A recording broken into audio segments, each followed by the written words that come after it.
¿Qué tal, amigos? Sean bienvenidos a otro episodio de A las 10 de la noche con Miguel Ángel Palma. Yo soy Miguel Ángel Palma y en este día traemos una entrevista muy especial, muy particular porque se dio de forma muy espontánea, por ahí uno enviando DMs en Instagram y que dicen jalo. Pues bueno, qué mejor forma de dar a conocer a alguien que por sí mismo, y es por eso que le doy la bienvenida a este espacio al buen Kevin Humberto Rosales. Sea bienvenido. ¿Qué onda, man? Hace mucho gusto por la invitación. Muchas gracias. Y pues nada, aquí estamos. A ver qué puede salir. No, pues espero que salgan muchísimas cosas y pues vamos a hablar sobre ti. Tenía yo ya el gusto de conocerte algunos ayeres. Yo hace pues algunos kilos atrás. Pero los tiempos cambian, cada quien va evolucionando y va creando cosas. Y si hay algo que definitivamente te puede definir es la creación. En esta ocasión hablando un poco del dibujo, ¿no? Pero pues vamos a estar ahondando un poco de eso. Para quienes aún no te conocen, ¿quién es, ya llamémoslo, el maestro Humberto Rosales? No, güey. Siento que es un nombre, de llamarme maestro, ya es muy pesado. Bueno, el máster. Es hasta pesado. Bueno, está en inglés. Más ligerito en inglés. El máster. Sí, pues soy ilustrador. Bueno, ya puedo empezar a llamarme ilustrador y creo que también artista de cómic, porque pues ya van 2 que hago. Entonces creo que ya podría decirme artista del cómic. Pero por ahí hay una palabra que todavía me cuesta trabajo como aceptar hacia mí mismo, que es artista. No, todavía me cuesta trabajo llamarme artista. Pero bueno, eso soy. Yo pues a lo largo de estos años he tratado de crear, como dices, de crear, en este caso, ilustración. Y pues ha sido un camino algo raro, porque también ha sido como muy independiente hasta cierto punto, como muy sin estar como con los estudios, a lo mejor, o sea, sin haber tenido los estudios previos para poder crear arte. He tratado de ir haciendo este tipo de cosas a como pueda hacerlo. Entonces, pues bueno, ese soy. Creo que soy un ilustrador, un artista de cómic y una persona que está también todos los días intentando volver a descubrir quién es.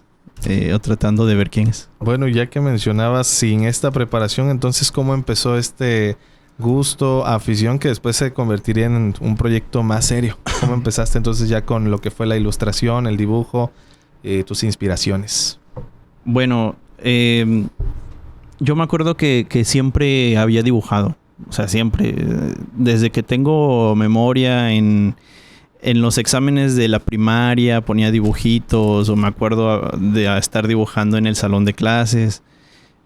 Pero de todo eso, lo que más recuerdo también es como el gusto de las personas o de mis compañeritos, el que les gustara lo que yo dibujaba. Recuerdo mucho esa sensación de que yo dibujaba algo que pues era muy simple, era muy sencillo, era un dibujo muy básico, pero a ellos les gustaba porque a lo mejor era algo que no podían hacer. Entonces creo que desde entonces viene lo de dibujar, y no fue sino hasta más o menos la universidad que empecé como a ver en el dibujo y en la ilustración algo a lo que me podría dedicar, algo de lo que se puede trabajar y hacer cosas pues un poquito más serias, y también ganar dinero de esto, que todavía es un tema que estoy lidiando, pero creo que de allá viene, ¿no? Desde la infancia, de querer dibujar, y es algo que se ha mantenido, y que en ese sentido luego pienso que los que hacemos ilustración, los que dibujamos, pues nos mantenemos en esa infancia un poco, porque todos los niños dibujan. Cuando somos niños todos dibujamos, pero no todos lo mantenemos.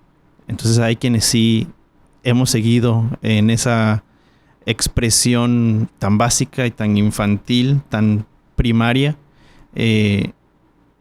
que que llega un punto en el que ya podemos dominarla hasta cierto punto, y que la podemos usar para comunicar, ya sean cosas que queremos nosotros o cosas que quieren los demás, o sea, trabajar para alguien más. Y de esa forma ganar dinero, ¿no? Entonces, bueno, desde allá viene desde pequeño, desde ser niño y desde mantener esta actividad. ¿Y cómo empezaste ya a formarte un poco más, digamos, en cuestiones técnicas o talento nato? ¿O si llevaste a algún taller ya por tu propia cuenta, tutoriales de YouTube? Pues sí, fíjate que no sé si decir que es completamente natural o talento nato, porque, bueno, no sé, no estoy seguro si sí existe el talento nato. Algo que me ha pasado es que siempre he dibujado, pues, y siempre he dibujado, siempre me han dicho que dibujo bien, ¿no? En el nivel en los que he estado, ¿no? Cuando tenía 10 años dibujaba bien para alguien de 10 años. A los 20 años dibujaba bien para alguien de 20 años. O para el promedio de personas que tenía a mi alrededor en ese entonces. Entonces sí, como que siempre ha sido propio, ha sido algo que yo he buscado por mi parte y que no he tomado clases o llevado cursos. Pero pues no podría decir que es completamente natural lo mío, porque sí he tenido, digamos, algunas retroalimentaciones de parte de personas que sí saben. Y aparte también que creo que es el mantener la actividad constante. Creo que eso es lo que hace que puedas mejorar en cualquier cosa, y en este caso el dibujo, porque realmente nunca me he detenido de dibujar. Siempre ha sido algo que he mantenido, el dibujar, y creo que esa constancia es la que hace que uno mejore, y que cuando llegas a un punto en el que tienes 20 años a lo mejor y dibujas muy cabrón, te van a decir, no, es que es talento nato. Y la verdad es que no es así, sino que has pasado 10 años dibujando todos los días o constantemente, y eso es lo que ha marcado el desarrollo que tienes, y que en ese punto parezca que es nato. Entonces, no creo que sea un talento nato, sino algo que he llevado y que he desarrollado. Pues eso sí está bastante sorprendente, el hecho de que también tú menciones esta constante, esta práctica, este desarrollo de talento, desarrollo de aptitudes. ¿Y cómo las llevaste originalmente antes de, pues, llamarte ilustrador, o antes de siquiera llamarte artista, que dices que aún te conflictúa un poco? Tengo entendido por ahí que ya también estuviste incursionando en el diseño gráfico, también para otras personas, ¿no? Sí, fíjate que lo del diseño gráfico fue algo que exploré cuando estaba en la prepa. En el bachi empecé como a explorarlo, porque tenía, digamos, este interés por la expresión visual, y también cierta sensibilidad al momento de ver algo, o sea, visualmente, y tratar de encontrar el acomodo para que se viera bello. Ahora, el buscar lo bello no es solo que se vea bonito, sino que algo al ser bello quiere decir que te transmite lo que está detrás. O sea, el mensaje que está detrás de aquello, si se transmite correctamente visualmente, es bello. ¿Sabes? Como que eso es lo que genera la belleza. Entonces, en esta búsqueda de la belleza visual, creo que pues sí también he tenido la constancia igual, y también la sensibilidad para poder encontrarla. Y pues en el bachiller fue donde empecé como a explorar esa parte, que yo no la separo de lo que es dibujar, ni de lo que es el arte en general, porque creo que el diseño, más allá de solo acomodar las cosas visualmente, o del diseño gráfico, el diseño comprende una forma de ver el mundo, una forma de vivir la realidad, que implica el poder gestionar lo que tienes para poder decir o comunicar lo que quieres decir, ¿no? Incluso cuando tú ahorita en ese momento que estoy pensando, estoy diseñando las palabras, cómo las voy a acomodar para poder transmitirte lo que quiero decir. Entonces, yo considero que el diseño abarca todo eso, ¿no? Y el diseño gráfico, pues es esto mismo, pero pasado a algo visual, a algo gráfico, ¿no? Entonces, sí, creo que en ese aspecto mi orientación ha sido más hacia lo visual y alimentándose de todo esto, de toda esta habilidad de diseñar, del diseño, ¿no? Entonces sí, en el bachiller empecé a explorarlo y pues de ahí empecé a trabajar de diseñador. Yo no estudié diseño, yo estudié comunicación en la UJAT. Pero pues aún así ha sido algo que he tratado como de sacar, de seguir, porque era algo que quería, algo que me empujaba hacia allá. Entonces, pues empecé a trabajar de diseñador gráfico, que también lo del diseño gráfico es un tema porque no es arte. O sea, el diseño gráfico no es arte. El diseño gráfico es una herramienta, es utilizar esas habilidades que te comento de poder acomodar las cosas para decir algo que quieres, pero al servicio de alguien más. O sea, el diseño gráfico es esa habilidad en el área visual, pero puesta al servicio de alguien más, de una persona, de un medio de comunicación, de un proyecto. Y en ese sentido, uno tiene también que desarrollar la habilidad de poder diferenciarlo, de poder entender que lo que uno hace en el diseño gráfico no es arte, ¿sí? No está mal. Tú puedes hacer algo en diseño gráfico y que te quede muy bonito y precioso, pero tienes que entender que no es arte. Lo que estás haciendo no es arte porque no es algo tuyo, no es algo que está buscando expresarte a ti. Está buscando comunicar una idea, alcanzar un objetivo, lograr una meta. Y entonces eso es algo que a lo mejor al inicio es difícil, porque tú inicias en esta búsqueda de lo bello, de la comunicación o de la expresión, tratando de expresarte a ti mismo. Y cuando llegas al punto en el que, o al momento en el que te dicen, esto que hacías para expresarte a ti mismo, ahora lo tienes que hacer para expresar esta otra cosa. Y a veces esas otras cosas no están conectadas con lo que uno cree, con lo que uno piensa o con las cosas que uno es.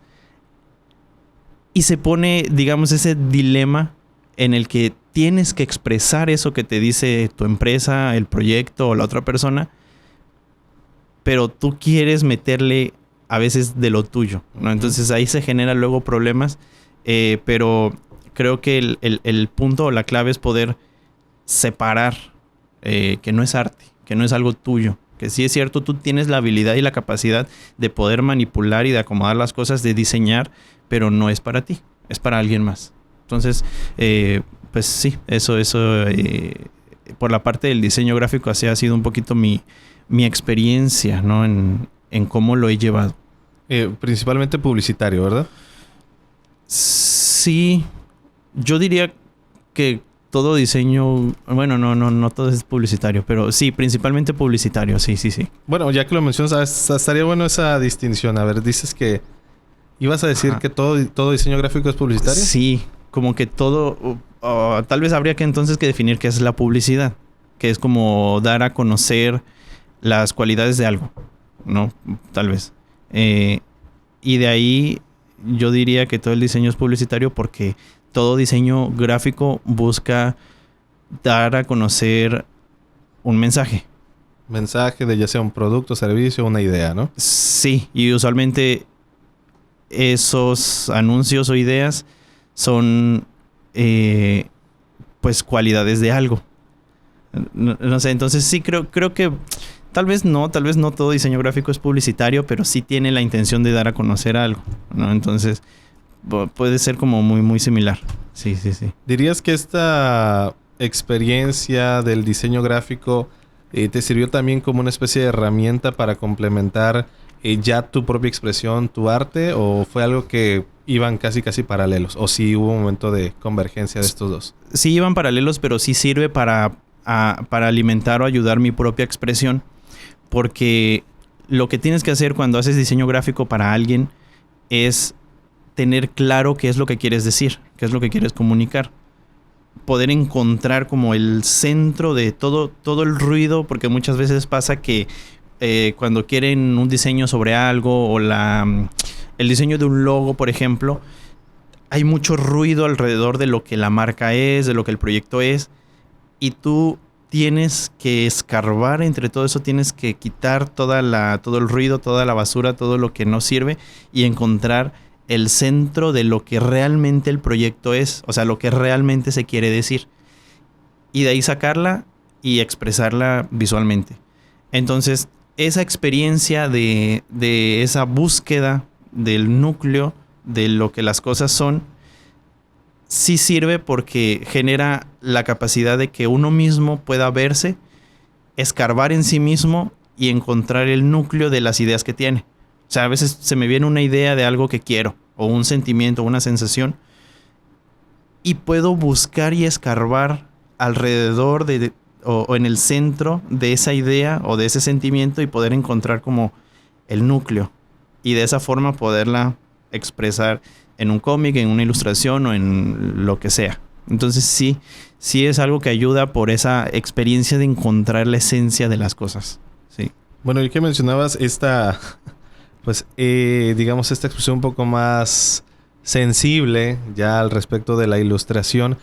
¿Cómo empezaste ya, digamos, a crear o a expresar estas ideas? O desde pequeño, digamos, y quiero pensar que empezabas replicando, ¿no? Lo que muchos hacen, ven una flor, dibujan una flor. Pero ¿en qué momento empezaste ya a expresar esas ideas a través de tus propias ilustraciones?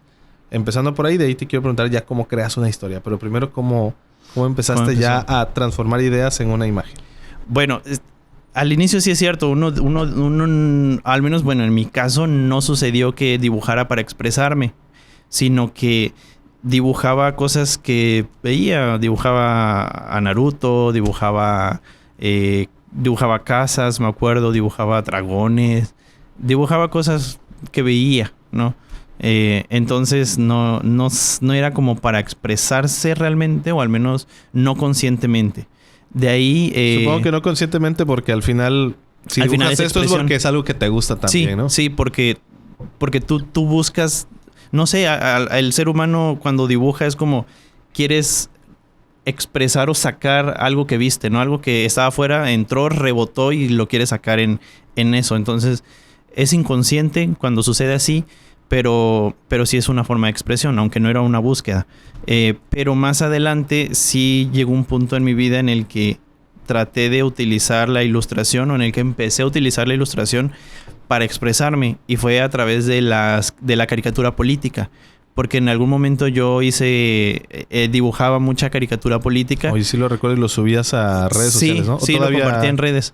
Alguna que otra, no he hecho mucho de caricatura últimamente por algunas cuestiones, pero sí, en un inicio utilizaba la caricatura para expresar ideas que tenía sobre la sociedad, sobre la realidad, sobre la política, y creo que esa fue una de las primeras ocasiones en las que utilizaba este medio de ilustrar para expresar algo que yo pensaba. Entonces ahí empezó esa búsqueda de expresión y de utilización de la ilustración para expresarse. De ahí a la par empezaron también a ver ilustraciones un poquito más personales, de temas más personales, retratarme a mí mismo, en donde ya era una clara búsqueda de expresión personal, ¿no? Entonces así empezó con la caricatura política, y de ahí ha seguido con una expresión personal a través de solamente ilustraciones. Ahorita ya pasé, o creo que estoy pasando al expresar lo que siento o lo que pienso, no solo a través de ilustraciones, sino de historias, de la construcción de una historia que pueda encapsular o codificar todo lo que siento, o el núcleo de la idea o del sentimiento que saco, ¿no? Entonces creo que esto es algo en lo que estoy empezando a explorar, a caminar recientemente, pero acompañado de la ilustración también. ¿Cómo empezaste a explorar, digamos, esta faceta en el sentido de en qué te has inspirado? O sea, ¿cuáles son tus bases? ¿Tienes escritores, dibujantes de cómic, mangakas, o dibujantes nada más, ilustradores que tengas en particular que digamos, o que tú puedas decir, me gusta mucho su obra y la he consumido mucho? Sí. La verdad no soy no soy un gran lector de cómics. Uh-huh. No he leído más que 4, si al caso. No he leído 4 cómics.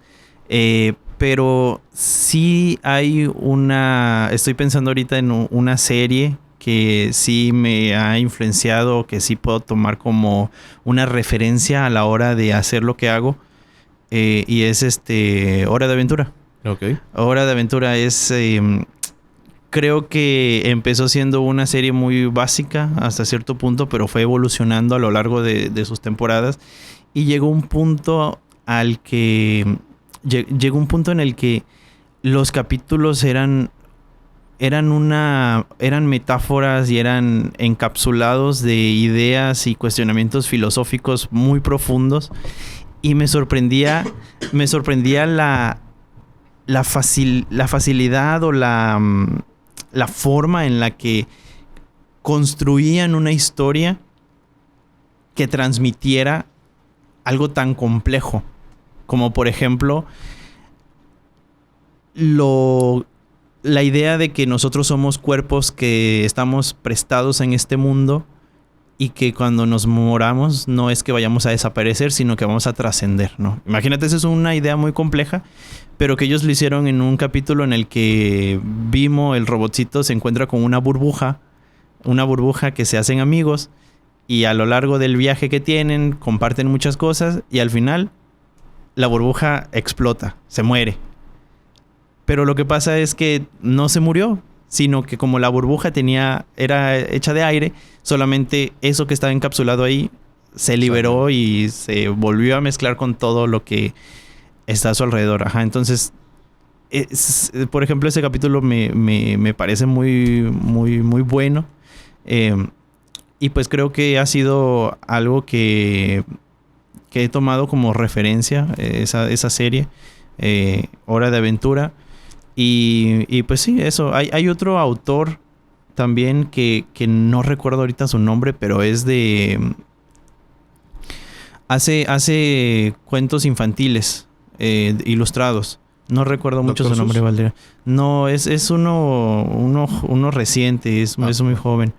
Pero bueno, él también hace esto de agarrar conceptos muy complejos y hacerlos muy sencillos y muy bellos. Me parece también que ahí es donde puedo ver o se puede entender mejor qué es la belleza, porque no son complejos en cuanto a la ilustración, en cuanto al tema, en cuanto a la forma en que los cuenta, pero es muy bello porque transmite y te cuenta algo muy complejo y que está detrás y que lo transmite completamente, pues.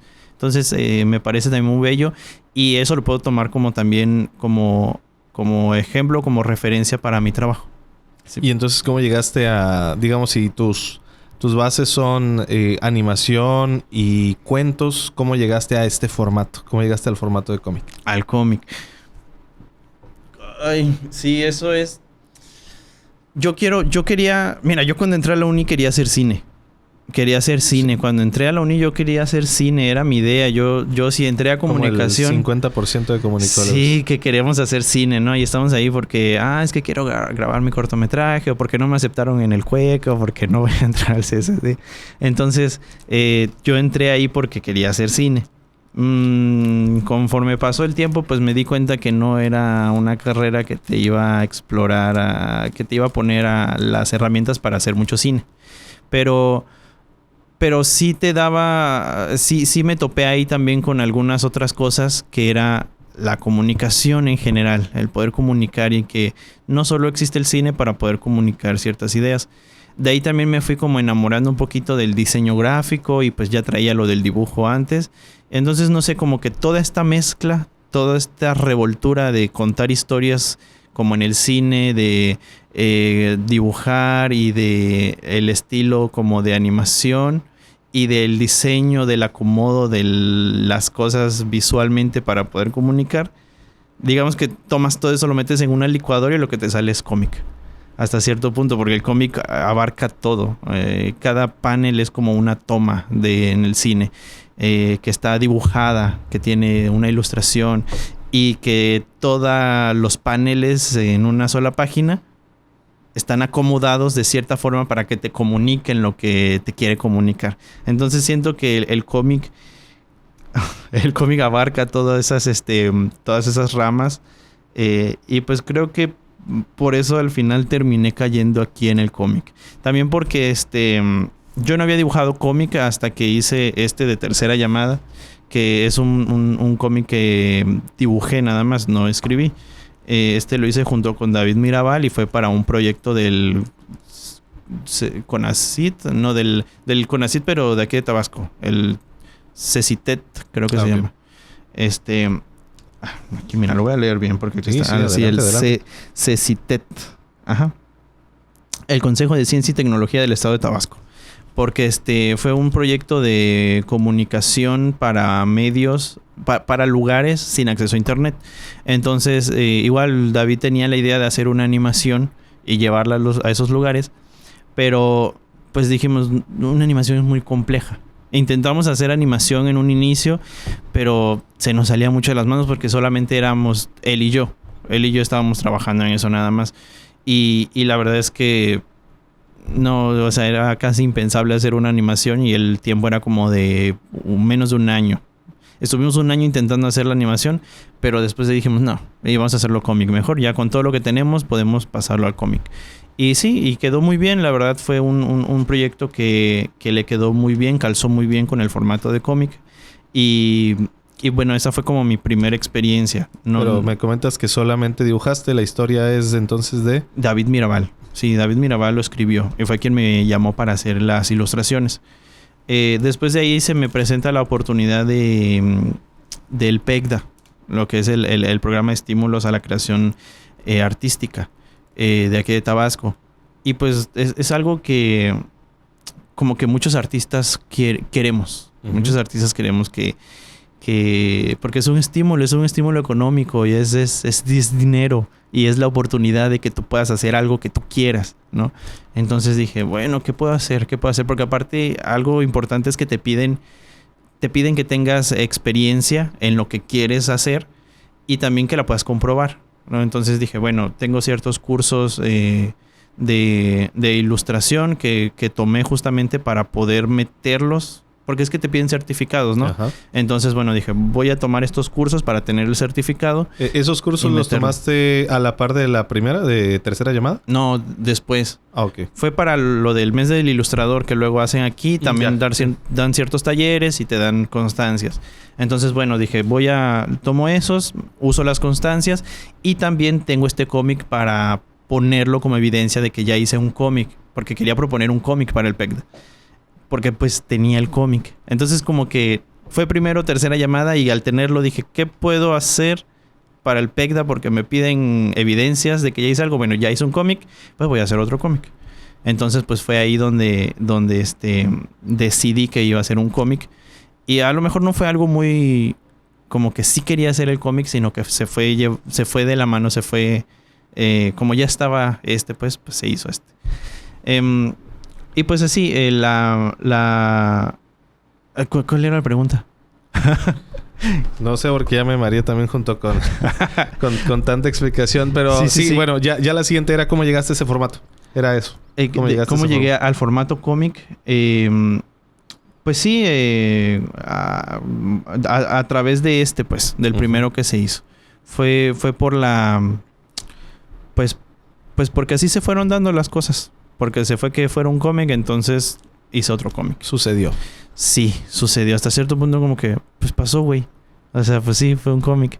Y eso es algo que también he estado viendo últimamente, que hasta cierto punto nos llegamos a especializar. ¿Cómo se llama? Especializar. Uh-huh. En la vida nos especializamos en algo. O sería lo ideal, ¿no? Poder llegar a hacer algo que solo tú haces.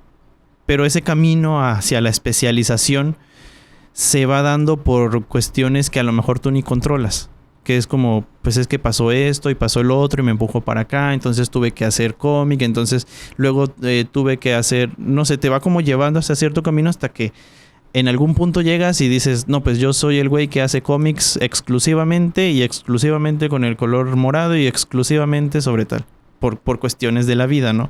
Entonces siento que ahorita fue como a lo mejor esta situación, ¿no? Por cuestiones de la vida empecé a hacer cómic y por cuestiones de la misma vida sigo haciendo cómic o hice ahorita otro cómic que es Selvaje. Bueno, ya hablando de ya esta incursión en el cómic donde dices que pues ya sucedió, ¿cómo llegaste ya sobre todo, digamos, de ilustrarlo a ya crear tu propia historia? Porque tengo entendido que esta sí ya es una historia propia.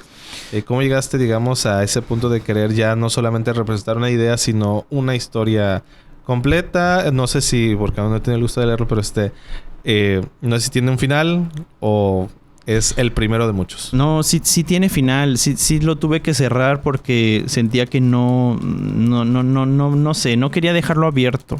Entonces lo cerré, pero pues también ahí el dilema es que fueron pocas páginas. Entonces fue una historia como muy apresurada. También no sé si se siente muy apresurada, pero pues sí, es autoconclusiva. Y sí, fue también un poco tortuoso el poder generar una historia para esto, porque tienes que poder encontrar un tema que te llame, que quieras comunicar y transformarlo en una historia que también es su propio, tiene su propio proceso, es un propio arte, pues, el poder crear una historia. Entonces fue algo que también exploré, el poder crear una historia. ¿Cómo fue el proceso? Creo que hasta cierto punto, cuando escribimos historias, escribimos nuestras propias historias. Uh-huh. Escribimos sobre nuestra propia vida, sobre lo que nos ha pasado. No importa sobre qué hables. En este caso hablo de dos niñas que viven en una Villahermosa posapocalíptica. Uh-huh. Entonces, digo, no es algo que yo he vivido. Pero la historia que viven ellas dos es algo que sí me ha pasado. Y es algo que en cierto punto experimenté y que me dolió y que me marcó. Y digamos que el crearlo como historia fue una catarsis. Fue como catarsis, fue como el buscar y rebuscar sobre eso que me pasó y sobre cómo me hizo sentir y poder vomitarlo en una historia. Sí, es como para sacarlo de ti, como para volver a analizarlo y verlo y decir, pues esto me pasó. Ahí está, para que lo vean y esto es lo que nos pasó. Que también el poder compartir luego las historias creo que es importante porque no habla solo de mí o de lo que me ha pasado a mí, sino que yo como ser humano he pasado por cosas por las que muchos hemos pasado. Entonces, al hacer esa catarsis y vomitarla aquí, a lo mejor alguien más la puede leer y decir, oye, yo pasé por algo así o yo viví eso. Soy ese. Sí. Entonces sí, el proceso de crear esta historia fue hasta cierto punto catártica, fue hasta cierto punto autorreflexivo y no autobiográfico, pero sí habla de mí y habla del ser humano que soy. Sí hay emociones, sí hay una parte de ti que está dentro de esa historia. Sí, definitivamente sí. ¿Y cómo, digamos, cuáles son ya tus bases, pero ahora en historia? ¿Cuáles han sido esos autores? Porque sí, lo que me queda claro es que la lectura sí te gusta. Yo por ahí la otra vez tengo un recuerdo bastante claro de ti leyendo Así habló Zaratustra. Estábamos en una clase y en vez de estar con, no sé, digamos, la clase de lenguaje, en vez de eso tenías ahí abajito el Así habló Zaratustra. Sí. No sé por qué te vi, pero yo creo que iba entrando. Solo me acuerdo que no le entendí nada. Pero sí tenía el interés por esos temas, por leer. Sí, leer es algo que me gusta. Yo recuerdo un autor que me marcó mucho fue Julio Verne en la juventud, cuando era más chico. Leía mucho Julio Verne y gracias a Julio Verne conocí el mundo. Porque me acuerdo que yo leía 20,000 leguas de viaje submarino y a la par tenía un atlas. Órale. Un atlas del mundo. E iba marcando por dónde iba pasando el Capitán Nemo y en el Nautilus a través de todo el mundo. Y así conocí los mares, así conocí los estrechos y todo. Y también 80 días alrededor del mundo. Vuelta al mundo en 80 días. También lo mismo con el mapita, ir viendo todo. Entonces, creo que ese estilo también de contar historias que tienen ellos, que tiene Julio Verne, también siento que es algo que me influyó de aventura, como de conocer qué hay allá afuera, y creo que también de ciencia ficción, porque hasta cierto punto siento que Julio Verne contaba historias de ciencia ficción. Sí, de hecho para muchos es de los primeros de la ciencia ficción. Ciencia ficción, sí, incluso la ciencia ficción es algo que es un tema que me gusta mucho, me encanta, y que sí es cierto, puede, no lo había pensado, pero sí, puede venir influenciado por Julio Verne. Sí, de ahí pues Gabriel García Márquez es un autor que me gusta mucho. He escuchado que mucha gente no, como que es muy mainstream. Yo creo que Gabriel lo es, García pero es casi obligado, ¿no? O sea... Sí, es que la forma también que tiene de contar historias y de cómo puede meter estos temas como a lo mejor espirituales, o de lo que no existe, de lo que no podemos ver, pero que sí influye en lo que somos. Me encanta. Pero es parte del estilo, ¿no? El que le llamaban realismo mágico. Sí. Que bueno, yo nada más, la verdad es que de él nada más he leído Memorias de mis putas tristes y 100 años. Que lo terminé en audiolibro, pero quedé fascinado. Sí, ok. A mí mi favorito es la Crónica de una muerte anunciada. Okay. Sí, por el aspecto, por el tono periodístico que tiene, que también es algo que me interesa, el periodismo. Entonces, sí, creo que también Gabriel García Márquez fue un autor que los elementos que utiliza para sus historias son aspectos que me gustan mucho y que también quise como meter. Digo, existe en la historia de Salvaje un cocodrilo gigante que acompaña a las chicas. Entonces, me siento que sí está muy influenciado. Y bueno, también la ciencia ficción en general, sí. Y bueno, ya hablando de, digamos, estas historias, Salvaje, ¿cómo llegas o cómo transformas, digamos, todos estos elementos de autores, de series, de gusto por la ilustración? ¿Cómo lo condensas en un producto que puede ser hasta cierto punto regional? Porque a veces sucede que muchas otras personas o otros artistas, no sé, difícilmente condensan, digamos, sus inspiraciones externas con algo un poco más local. Porque sí he visto tu trabajo, tanto recuerdo por ahí una portada que hiciste, creo que fue para tu Facebook. Creo que fue una portada que hiciste que se hizo bastante viral, precisamente. Que de un cocodrilo. Sí, de ahí nació esta historia, sí. Oh, vaya. Sí. De esa ilustración del cocodrilo nació la historia de Salvaje. Sí, porque es el mismo mundo, básicamente. Y sí, fíjate que algo que quería hacer era el crear historias que ocurrieran aquí en Tabasco, porque la historia de Salvaje ocurre en Villahermosa. Entonces era algo muy importante que quería meter. Porque yo he hecho... Mira, yo cuando estaba en el bachi hacía cortometrajes.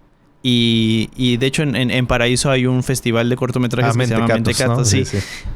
Y yo he estado desde hace como 10 años, casi todos los años, viendo los cortometrajes que hacen los chicos de ahí, que son chicos de como de 17, 18 años, y que hacen y cuentan historias. Y que muchas veces esas historias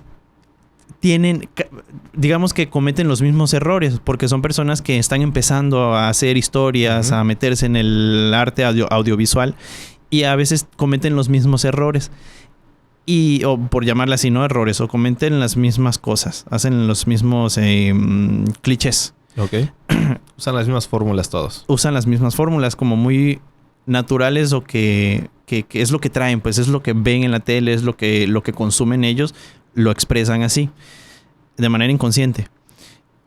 Y algo que veo mucho es que quieren hacer historias que ocurren en Estados Unidos, que ocurren en Europa, o los nombres de los personajes. Estamos en Filadelfia y tienes de fondo al Exactamente. El centro de paraíso. Y ¿no? esas son las historias que ellos quieren contar. Sí, exacto. Y que el personaje se llama Bill y que la novia de Bill es Margaret o sea, tienen toda esta idea de que las historias y de que, bueno, tenemos, porque ellos lo expresan, pero quienes no, todavía como que tenemos solamente la referencia de que las historias solo se cuentan o solo ocurren, o las historias que se cuentan solamente ocurren en las grandes capitales de las grandes ciudades de Estados Unidos, de Europa, de París, etcétera, ¿no? Entonces yo quería como alejarme un poquito de eso y bajar las historias aquí, o sea, que ocurrieran aquí, que ocurrieran en nuestro entorno, en el lugar en el que vivimos, en el que caminamos todos los días. Yo creo que como también para darle esa... como tratar de colocar la magia aquí, como que aquí pasan cosas. Porque aquí pasan cosas. Digo, aquí en nuestro entorno, en nuestra ciudad, pasan un montón de cosas tan duras y tan difíciles como en cualquier otro lado. La otra vez le platicaba a un conocido, un amigo que recientemente llegó del Estado de México, me parece. Ajá. Y por cuestiones de trabajo se vino a vivir aquí a Villahermosa. Y le está diciendo, ¿has escuchado eso de que Ohio es el lugar más curseado? Le digo, pues aquí es 2 veces. Aquí es Ohio de México, pero 2 veces más. Con el doble de cocodrilos. No, con el triple, le digo, y hasta una persona caminando sin un brazo porque se le arrancó un cocodrilo. Sí, no. O sea, sí. Muy surreal. ¿Tendrá sentido, digamos, estas ganas de llevar estas historias a algo local? También esa influencia de García Márquez, que muchas de sus historias estaban contadas en ciudades o al menos, y si no ciudades del 100% reales, al menos con entornos que eran parte de su país. Puede ser, sí. Y creo que es algo que también hacen mucho los gente que hace literatura del propio lugar. Es que siento que es una forma de vernos no solo como seres humanos. O sea, porque las historias son como si hiciéramos una radiografía de lo que somos como seres humanos.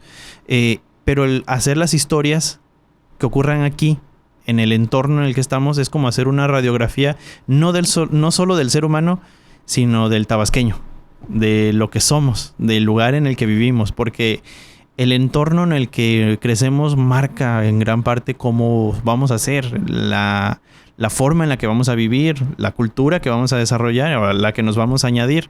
Entonces, el poder contar historias que ocurran aquí es voltear a vernos a nosotros mismos, voltear a ver lo que somos, no solo como seres humanos, sino como personas que viven y crecen en un trópico caluroso, en un lugar con mucha agua, con un calor muy húmedo, con mucha naturaleza alrededor y con animales salvajes como los cocodrilos a la orilla de la laguna, ¿no? Que algo que, por ejemplo, a mí me llama la atención es que estamos, la Universidad Central, la DAEA, tiene la lagunita ahí al lado y hay cocodrilos ahí al lado. Creo que no sé si en alguna otra universidad tienes el mismo riesgo de morir comido por un cocodrilo como en DAEA. No, los cocodrilos le temen a la gente. Bueno, pero yo siempre he defendido eso. O sea, sí es peligroso acercarse, pero los cocodrilos le temen a la gente. Digo, sí, pero pues entonces no pondrían los letreros de no acercarse, no meterse a nadar a la laguna. Entonces sí, creo que sí. Pero a lo que voy es que el entorno que tenemos también nos marca. Y poder desarrollar historias aquí, sí creo que es importante para vernos a nosotros mismos, para voltear a vernos, pues. Ya que mencionas eso y haciendo un pequeño paréntesis, me encantó que lo mencionaras.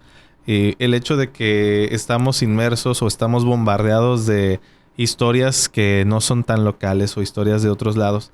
¿Qué crees que haya hecho falta al respecto del conocimiento o el acercamiento al público en general de historias un poco más locales? No hablo de Tabasco porque creo que sería cerrarlo demasiado.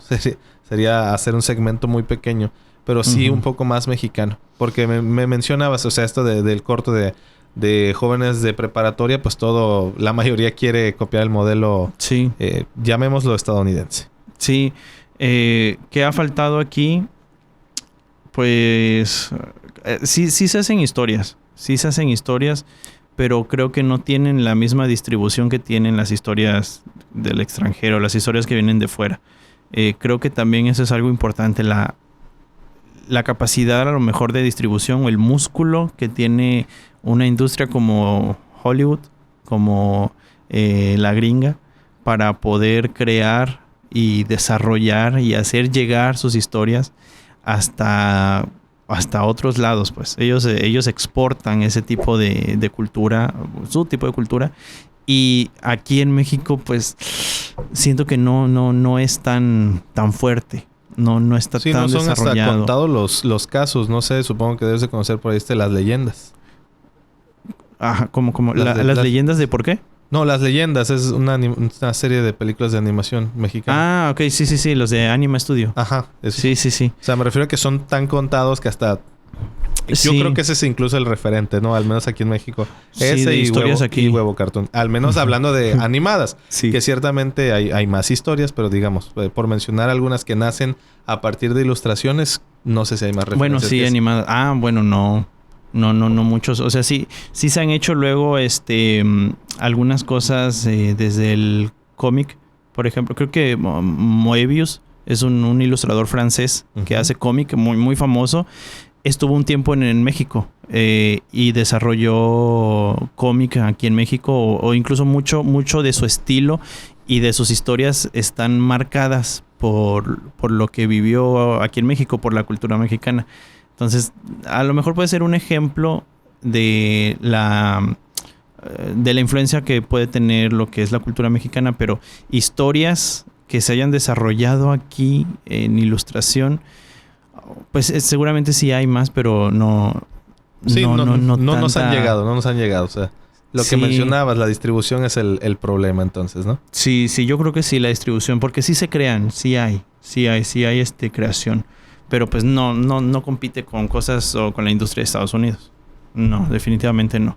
Pero ahorita incluso en TikTok, por ejemplo, se están moviendo cositas de animación como el de Muerte al Buen Cine. No sé si lo ubicas. No. Es un chavo que hace animaciones en stop motion. Okay. De plastilina, con plastilina. Que son muy bizarras, pero... tienen muchos elementos creo que ya cuando lo mencionas. Sí, por ejemplo ha hecho tiene algunas como muy gore o así. Sí, algunas, son muy gore, ya. Sí, que son como de... Tienen una influencia de un animador estadounidense que hace ese mismo tipo de animación, pero de aquí mexicano, ¿no? Este güey lo está haciendo mexicano y me gusta mucho cómo hace. Son microhistorias, son mini historias, pero siento que también encapsula mucho de la cultura mexicana. Entonces creo que sí se están haciendo este tipo de historias, pero pues bueno, no están llegando a lo mejor al gran público. No sé. Como sería una película de Marvel, por ejemplo. No tendrían el mismo impacto que una película así. Sí. ¿Crees que, digamos, estos formatos, ahora que mencionabas TikTok, crees que este tipo de formatos cortos, más ligeros y hasta en cierta forma más baratos de hacer, o sea, de que no necesitas un presupuesto tan extenso en ciertos modos, ¿verdad? Porque también hay TikToks que se llevan un buen de presupuesto. Sí. ¿Ha facilitado la exposición de algunas personas como este que mencionabas? Sí, yo creo que sí. Sí es una gran herramienta las redes sociales y en este caso, hablando particularmente de los videos cortos, son una gran herramienta porque puedes encapsular una idea en algo muy pequeño y tienes más chances de que la gente lo pueda apreciar o lo pueda conectar con esa historia. Y de ahí pues irse dando a conocer. Algo se te hace viral y empiezas a explotar y empiezas a subir y empiezas a tener proyectos un poquito más grandes a lo mejor, ¿no? Entonces sí, definitivamente yo creo que son una gran herramienta para poder explotar historias, para poder crear cosas un poquito más desde más personales a lo mejor, porque hay mucho de expresión personal también ahí, pero que sí ayuda, pues. Sí es muy benéfico para personas que a lo mejor no tienen otros medios, ¿no? Como acceso a una distribución pagada o a una distribuidora que coloque tu trabajo en medios de comunicación que tienen un poquito más de alcance. Entonces sí creo que son una gran herramienta. No, pues muy interesante esa opinión. Ya continuando un poco ya sobre tu trabajo, ya retomando un poco el trabajo de Humberto Rosales. Bueno, también eso ya aprovechando a cuestión de opinión. Ajá. Te conocí como Kevin, ahora es Humberto Rosales, o al menos sé que en esta ocasión ya se presentó, la presentación de este cómic ya fue a nombre de Humberto Rosales, o al menos eso decían los flyers. Sí. ¿Ah, sí? Sí, eso decían. No lo vi. Ahorita lo vamos a revisar. Es que sí, es que mi nombre... Yo me llamo Kevin Humberto. O sea, tengo los dos nombres. Pero hasta el inicio de este año siempre me han dicho Kevin. Y estaba pasando como por algo... como por una situación interna de analizarme a mí mismo, de verme a mí mismo, en la que dije, pues a lo mejor no me gusta mucho el nombre de Kevin, me gusta más Humberto.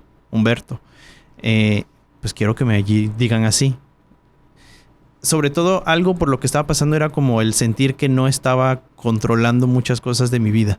Como que simplemente estaba dejándome llevar y que no estaba yo tomando las riendas de lo que quería hacer y de a dónde quería llegar. Y una de esas cosas era el nombre. Porque pues nunca nadie me preguntó cómo querían que me llamaran y nunca dije, no, pues quiero que me digan Humberto o algo así. Entonces fue como el que me dijeran Humberto era simbólico, era muy simbólico para mí, como para volver o para intentar tomar estas riendas de mi vida y de lo que quiero hacer y decir, pues es que no me gusta mucho el nombre de Kevin, me gusta más Humberto. Y díganme Humberto y me voy a llamar Humberto, porque aparte pues es mi nombre. Entonces sí, creo que sí tiene como esa... un poquito filosófico, metafórico o simbólico el que me presente como Humberto. Sí.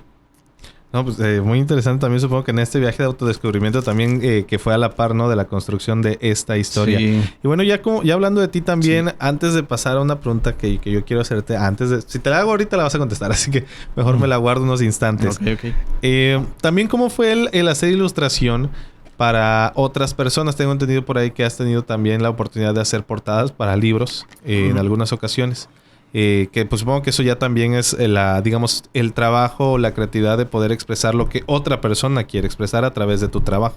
Sí, hice una portada para un libro que se llama Historias Salvajes de Fernando Abreu, un escritor tabasqueño. Y cuando él se acercó a mí para la creación de esta portada, me dijo, me gusta tu chamba, haz lo que quieras. O sea, ahí está. Solamente me puso como una condición que quería tener como una especie de collage de todas sus historias. Porque es una colección de historias, no su libro. Entonces quería que una de las cosas era que estuviese como varias referencias a todas las historias en la portada. Pero de ahí en fuera es como completamente libre. Y sí, yo creo que... Ay, perdón. Yo creo que aquí me ayudó mucho esta parte de lo que te comentaba al principio, de lo del diseño gráfico, de poder escarbar dentro de una idea, en este caso dentro de historias, escarbar y sacar el centro, sacar el núcleo de lo que esas historias son, de lo que realmente querían contar esas historias.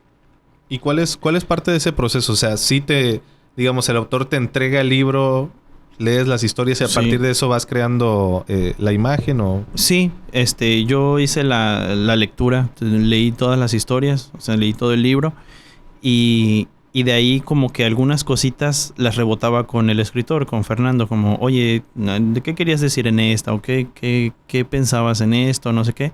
Y me ayudó en algunas cositas, pero en general es eso, pues es una chamba de investigar. Básicamente es investigar, es meterse a leer, de ir sacando, de ir relacionando cosas, como en el caso del libro de Fernando, la portada es una persona que está como en un contrapicado y tiene como la parte de arriba del cuerpo incendiada, así, tiene fuego y sale humo. Y eso lo hice así porque la idea era que el protagonista de todas las historias era una persona que era muy similar. O sea, es como si fuese la misma persona. y que en mi caso pensé que era Fernando, porque pues sentí que como que él estaba contando sus historias. Entonces dije, bueno, la portada tiene que tener el elemento de esta persona que es la que se vincula en todas las historias. En todas las historias está él. Y de ahí el elemento del fuego fue como un elemento de transformación, de purificación, de cambio, porque en todas las historias, aunque sí era el mismo, habían algunos elementos distintos, y sobre todo en la primera historia aparecía el fuego. Entonces era algo que también quería meter, y porque también lo veía como que de él emanaban todas estas historias. Porque a partir del fuego, el humo que se crea, en el humo se ponen elementos de las historias. Entonces es como que de él surge este fuego donde se crean todas las historias. Entonces sí, es un trabajo de leer, de investigar, de ir anotando ideas y de ir haciendo borradores hasta que llegue a algo que diga, esta captura la esencia de todo lo que este libro es. Sin duda alguna un proceso bastante diferente, ¿no? Al ya expresar una idea puramente tuya. Sí. O sí hay algo de ti, digamos, en cada trabajo, en cada portada. Sí hay algo de mí porque al final de cuentas yo lo estoy viendo y yo lo estoy haciendo. Entonces es como el ejercicio de la... ¿Cómo se llama? La marcha de Rorschach. Uh-huh. Cuando te ponen en el papelito blanco con las manchas, la mancha no cambia y 10 personas la pueden ver y la mancha es la misma, pero cada persona va a tener una distinta apreciación de lo que es. Entonces esa historia, las historias que hizo Fernando en este caso son una, pero cada persona lo ve distinto. Entonces yo lo vi como yo lo logré interpretar, o lo que yo tengo con todo mi bagaje y con todo lo que soy, interpreté lo que interpreté. Entonces sí, al final cuando lo plasmo y lo pongo, sí hay algo de mí, hay algo de lo que soy, de lo que he vivido y de lo que he pasado, y está puesto ahí. Hay algo también de mi historia. Entonces sí, creo que sí, en todos los trabajos que alguien hace hay algo de sí mismo. Sí. ¿Esa era la primera vez que te buscaban para un tipo de este trabajo? ¿Ha habido alguno después? Sí, la primera vez sí fue la primera portada que hice, y después hemos trabajado eran como unos cuentos o mini historias a los que querían hacerles como una ilustración. Entonces fue un trabajo similar de leer, de sacar el núcleo, el centro, y de ponerlo en una ilustración. Yo sentía ese proceso como si agarrara la historia, me la comiera, la masticara y luego la vomitara en ilustración. Así es, eso es literalmente lo que hice. Transformarlo y pasarlo por lo que yo soy, por lo que yo veo y por lo que yo entiendo, y pues, vomitarlo en una ilustración. Hasta bastante poético es la forma en que lo describes, ¿eh? Pues poético y un poquito asqueroso, pero sí. No, y un poco también helénico, si se podría decir. Hay por ahí una historia de la mitología griega de un titán que se come a su hijo y a partir de eso crea algo. No recuerdo quién, pero algo por ahí. ¿Será Cronos? Yo creo. No lo recuerdo en ese momento. Pero bueno, ya ahora sí pasando a esta pregunta bastante medular que me estaba guardando. Es ¿cómo viviste ya la presentación de tu primer cómic? De este trabajo que llevabas trabajando. ¿Cuánto tiempo, cuántas semanas, cuántos meses estuvieron detrás de este proyecto para llegar a lo que fue el día de ayer? Sí, este episodio saldrá como un mes después de esa presentación, pero para nosotros fue el día de ayer. Que ojalá lo vea en un mes y diga y haga una reflexión sobre lo que pasó. Esta presentación fue ayer la hice, y pues hoy estoy aquí contigo, y la verdad es que tengo muchos sentimientos encontrados. El primero es de felicidad por haber concluido, por haber compartido esta historia, que ya más gente la pudiera ver, y también de estar acompañado de personas que quiero, de amigos en la presentación, y sobre todo pues con el gusto de que ya existe, de que ya salió, de que ya está, ya la tengo aquí en las manos. Y por el otro lado, tengo esta sensación de que no logré exactamente lo que quería, de que no alcancé la meta que tenía en mente, que yo quería que saliera de una forma, pero no lo logré. Y eso se debe a que tuve me enfrenté a muchas cosas personalmente, interiormente, que no me dejaban trabajar o avanzar. Uh-huh. Y que al final fueron comiéndome tiempo, comiéndome espacio para poder dedicárselo a esto y que resultara como yo quería. Entonces, ¿cuánto tiempo, digamos así, de que surge la idea hasta ayer, cuánto tiempo pasó? Ya contando esos momentos interrumpidos y todo eso. ¿Cuánto tiempo pasó? Uh-huh. Pasaron como 2 años. Ah, okay. Pero la idea surgió entonces desde mucho antes. Sí, mucho antes. Desde hace 3 años, pero la idea del cómic desde hace 2 años. De ahí pasaron 6 meses, porque el proyecto el programa del el PECDA se entrega como en septiembre más o menos del año pasado, septiembre, octubre, y de ahí te dan 6 meses. 6 meses para que tú puedas desarrollar, para que tú puedas planear, para que puedas hacer lo que quieras en esos 6 meses. Y pues esos 6 meses fueron los de trabajo realmente. Pero pues no trabajé los 6 meses. No dediqué los 6 meses a la elaboración de este proyecto realmente. Dediqué menos tiempo.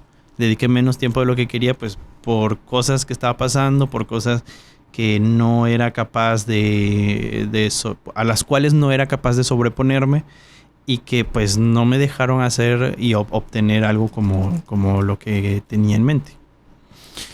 Y digamos después... Bueno, continúa. No, bueno, sí, eso. Entonces yo pensaría que es todo un tema, pues es algo que le he estado dando vueltas desde ayer y que pues sí, ya es algo como muy, muy personal. El pensar en que al final de cuentas sí tengo un trabajo, sí tengo un objeto hecho, pero no me puedo quitar la sensación de que no alcancé lo que quería y no sé si eso es perfeccionismo, es a lo mejor mucha duda sobre lo que uno es o sobre el trabajo de uno mismo, pero pues no puedo evitar decirlo porque es algo que sí he estado sintiendo, es algo que sí me ha pasado por la cabeza. Y el día de ayer lo expresé a algunas personas y pues me decían, no, pues no te sientas así, hiciste un trabajo, está bien, está chido, pero yo al final de cuentas no siento que alcancé lo que quería. No sé si es como ser muy autoexigente con uno mismo, pero no me puedo quitar ese sentimiento. Incluso ayer mismo hablaba con otra persona que es fotógrafo y videógrafo y le preguntaba, ¿por qué no has metido tu PECDA? ¿Por qué no quisieras meter? Y me dijo, no, pues es que siento que no podría dedicarle el tiempo para poder hacer algo como yo quiero que salga. Y al final del día, cuando lo entregue, voy a saber que no hice lo que era capaz de hacer porque no le pude dedicar el tiempo, porque no fui capaz de lograr lo que realmente quería lograr. Y le dije, sí, así me siento yo, güey. Así me siento ahorita. Yo hace rato fue mi presentación y así me siento exactamente. Como que no alcancé lo que quería alcanzar.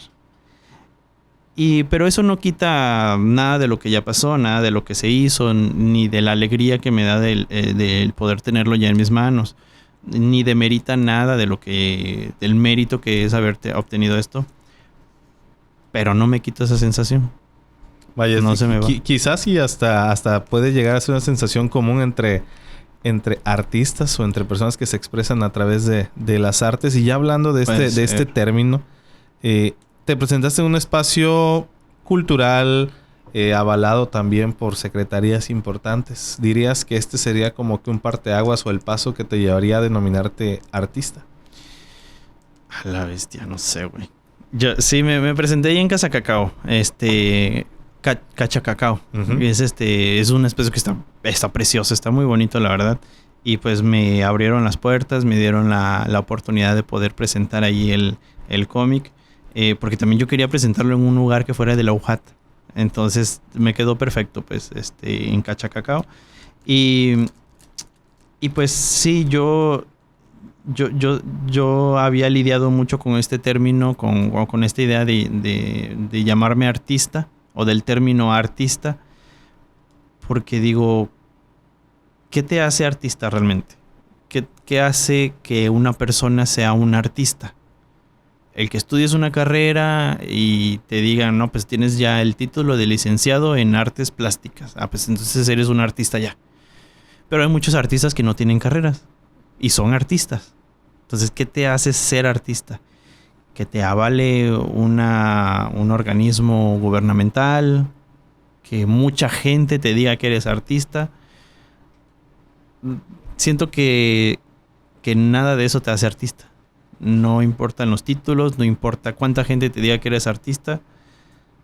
Creo que lo importante es que uno mismo pueda verse y aceptar llamarse artista. Que tenga esa capacidad o llegue a ese punto en el que uno se ve a sí mismo y no tenga ningún problema ni ninguna reserva en llamarse a sí mismo artista. Y siento que eso es un proceso muy largo, o puede ser muy largo para algunas personas. ¿Tú aún no has llegado a ese punto? ¿O estás debatiéndotela? Sí, estoy debatiéndome, porque algo que pensé es que dije, cuando yo sea un artista, lo voy a saber. O sea, es como que voy a tener la certeza. O sea, simplemente va a suceder. Lo voy a sentir. Y pues siento que todavía me resisto un poquito al poder llamarme artista, porque siento que es algo muy grande. Es un título muy pesado, muy importante también el poder llamarse artista. Pero pues tal vez no, o tal vez soy muy cerrado, o estoy siendo muy duro conmigo mismo, porque pues también siento que todos somos artistas. Todos somos artistas, todas las personas que vivimos, que respiramos, que andamos por ahí, somos artistas. Porque el arte no se limita solamente a la creación de pinturas, de música o de literatura, sino que el arte es una forma en la que el ser humano transforma lo cotidiano en algo distinto, en algo que no es propio de la naturaleza, que no es solo como la transformación material o como la creación industrial, que también creo que puede ser una expresión del arte, sino en esa búsqueda de el ser humano por transformar su medio, su entorno, solamente con la intención de expresar algo que tiene dentro. Aunque no sea útil, aunque no sea algo que se vaya a usar, aunque sea feo a la vista, aunque sea algo que no le gusta a muchas personas, el que tú transformes algo para que exprese lo que tienes dentro de ti, eso ya es arte. Ya estás haciendo arte, y no necesariamente se hace a través de la literatura o de la pintura o de las artes, ¿no? Alguien que acomoda su cuarto y lo pinta de cierta forma, o pone su mesa de un lado del otro porque siente que eso es lo correcto, que así le gusta. O que eso es bello. O que eso es bello, ya está creando arte, ¿no? Es eso también, la búsqueda de esa belleza, de esa expresión de lo que tenemos a través de lo que tenemos fuera. Utilizar lo que tenemos afuera, lo que existe en el mundo material, para expresar lo que tenemos en el mundo interno. Creo que esa transformación es arte. Entonces, creo que algunos en más o en menos medida son artistas. O sea, todos, en mayor o menor medida. Porque pues no todos lo hacemos, todos lo hacemos. todos transformamos nuestro espacio, nuestro entorno para expresar lo que somos, lo que sentimos. Pero pues hay quienes podemos llegar a dominar cierta técnica para expresarlo de mejor manera. O lo que mencionabas, ¿no? Que hay quienes se van especializando en algo. Sí, que se especializan en el dominio del lenguaje del español, por ejemplo, o de las historias, y te pueden crear una historia que exprese correctamente lo que tienes dentro, o que lo expresen a cabalidad. Entonces, bueno, es una expresión artística, pero con un mejor dominio de la técnica. Sí. Bueno, ya para ir aterrizando las ideas y para irnos acercando al final, ¿yo dónde puedo conseguir una de esas? Pues mira, ahorita tuve un tiraje limitado de 10. De 10, pero pronto voy a hacer un tiraje. Ya ahorita que lo mencionas, eso se me hace interesante. Antes de cerrar, ¿cuál es ese proceso? ¿Cómo llegas o cómo es la publicación ya? ¿Cómo lo llevas a lo físico? Pues bueno, uno primero pues lo crea. En el caso del cómic pues lo haces pensando en que lo vas a leer secuenciado, pero ya el proceso de publicación, Uh-huh. no, ¿El llamado proceso editorial o cómo se le llama? Sí, ese es el proceso editorial, pero creo que esa parte aplica más cuando es un texto escrito, cuando es puro texto. Porque en este caso ha sido muy sencillo y varias personas me han preguntado y les digo, no, pues solo fui a imprimir. Pero sí, en este caso el proceso solamente es el acomodar las páginas, de maquetarlas para imprimir en secuencia y llevarlo a la imprenta. Y ya nada más es escoger los papeles en los que lo quieres y cuánto número de tiraje quieres. Y pues también a lo mejor lo único complejo o distinto es como escoger la forma en la que lo vas a imprimir, porque hay diferentes tipos de impresión. Uh-huh.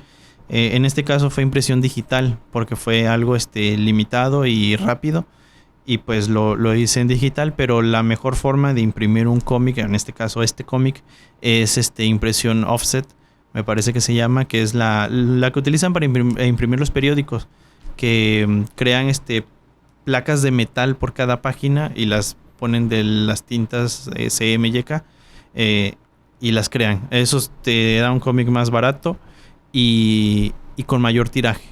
Entonces, sí, en este momento solamente tengo tuve un tiraje limitado que ya se me agotaron, pero voy a tener un tiraje más amplio en próximos días y la distribución va a ser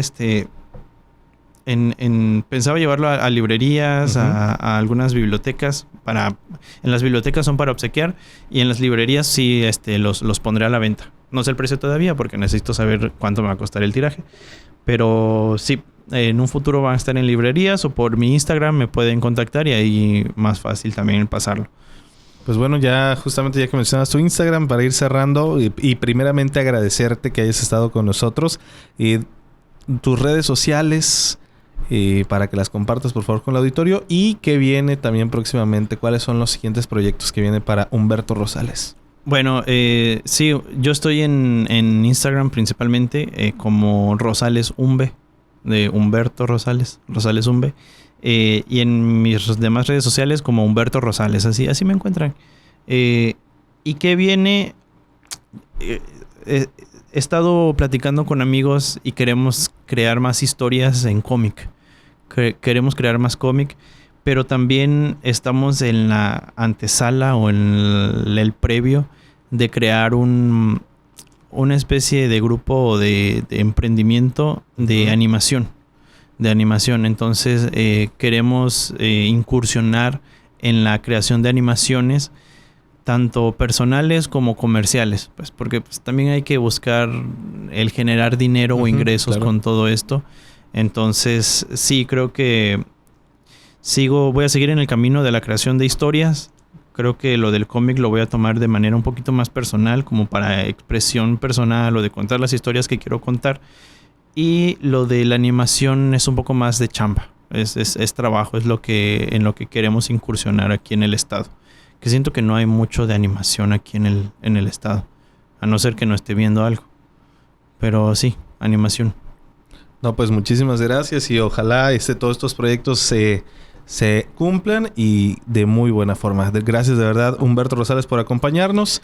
¿Nos regalarías, por favor, una tomita del cómic ahí para que quede de registro? Sí, claro, ¿no? Y yo quiero también agradecerles el espacio para traerme aquí, para poder hablar de mis guasas y de lo que tengo en mente. No, sí, y de lo que... que... ya vas a ser recurrente, entonces. Estaría bien. Sí, me gustó. Está muy interesante la charla así, en formato podcast. ¿Viste? En formato de entrevista. Está inmersiva. Sí. Una tomita del cómic así para... O ajustale ahí... Sí se ve. Ahí, para que sea el stock. Sí, pues pues bueno. No, pues muchísimas gracias. Y bueno, amigos, agradecerle también a ustedes por acompañarnos en esta emisión. Recuerda seguirnos en todas las redes sociales, apoyar este proyecto y por supuesto también nos puedes escuchar en Spotify. Nos encuentras como a las 10 de la noche y vamos a estar subiendo estos episodios. Nos estamos viendo y escuchando en la próxima.